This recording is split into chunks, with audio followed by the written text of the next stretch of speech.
What is up, all? Welcome back to Mindset Bites. This is episode 58. If this is your first time here, welcome. If you are coming back from another episode, I appreciate you. Feel free to subscribe, share this podcast with a friend. I'm going through the comparison trap real time right now, and I figured it would be a good time to chat about that. Little backstory. I had a client of mine that I guess you could say graduated with me, stopped seeing me. I was just checking out their business page and looking at what they've been up to. And in a weird way, without me even really looking at any of their things, we are parallel to one another and what it is that we're working on, just in different ways. I'm working through it real time. I was actually going to record a different podcast, and I don't know, it just popped up on my Instagram and went down this rabbit hole. And I'm noticing that in my body right now, I am really resisting doing work because of how I'm feeling. I notice myself trying to figure out a different way to do whatever it is that I had planned to do today. And it's all because I am now caught in this weird mental loop of, what am I doing? This person is doing better than me. This person does not have a license in therapy, but they are doing things that therapists would be doing.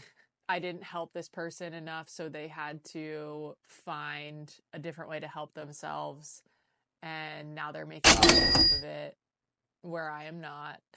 There's all these weird little thoughts that are coming through my mind right now. And the thing that I keep coming back to is I am unique, that I have something that this person would never be able to offer their people, that I do help people every day, and they believe in me and believe in what it is that I do, and value my education and the work that I've had to put to be able to get to this point.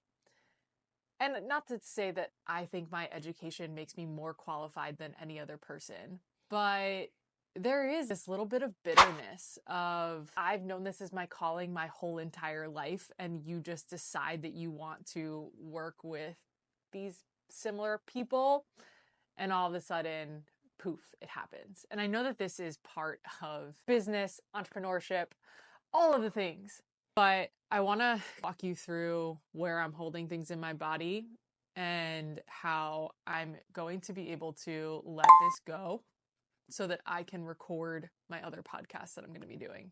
So I'm taking a deep breath. I actually did yoga last night. And the thing that I love about yoga is it's all about being present and being in our bodies right now and regulating in our bodies right now. And every time that we do a yoga practice, the instructor, who I absolutely love, if you're ever in St. Pete, go to Beach Town Yoga and take Julia's class. One thing that she had us do was set an intention for the practice. We do this every single practice, but yesterday, the word love just kept coming up. This moment is exactly what that intention was set to carry me through this week. And my intention was love. So, with that being said, and as I take a little bit of a deep breath, love is a very heart-centered feeling for me, for most people. And I think that my comparison is also a very heart-centered feeling of almost being disappointed or being let down or being shameful or feeling guilt within myself. So as I'm thinking about that, I'm just radiating love right towards myself. And then I'm also going to radiate love towards the person that I'm comparing myself to. And I'm doing that by picturing a bright light that's shining from me to that person. I am thinking of abundance. There is enough for everyone. There is someone for everyone. And instead of getting caught in that scarcity mindset, I'm looking at that person and seeing their gifts. But I'm also looking at my own self and seeing my gifts, which are kindness, humility, relatability, anchoredness, groundedness, ambition, wholeheartedness, wanting to have an impact on the people that I work with. And now you're watching me real time give myself what it is that I feel like I was not recognizing in looking at what this other person is doing and feeling like I am not enough. But I am enough. I am enough for the right people. I am enough for the people that want to work with me and get something out of working with me and continue working with me. I am love. And I'm sorry I had my eyes closed for pretty much the entire episode. But I wanted to share how it is that I'm able to slow myself down, recognize what's coming up for me, and be able to ground myself back into what is true for me and what it is that I want moving forward. And to be able to stay in our own lanes. Because you know what? At the end of the day, that's really what it all is about. Not looking to your left or your right and thinking, what could I be doing differently? But to ground yourself back into what is true for you and what is true for your experience, and not using someone else and their accomplishments and what it is that they're doing against yourself. Because we go at our own paces.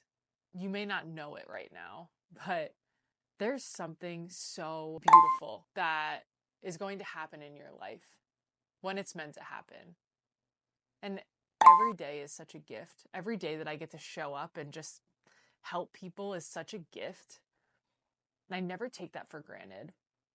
I mean, I think people can feel that when they work with me, is that I really love doing what it is that I do. And not to say this other person doesn't, but I don't really believe in a quick fix. I believe in showing up, being able to stay true to yourself and along your path.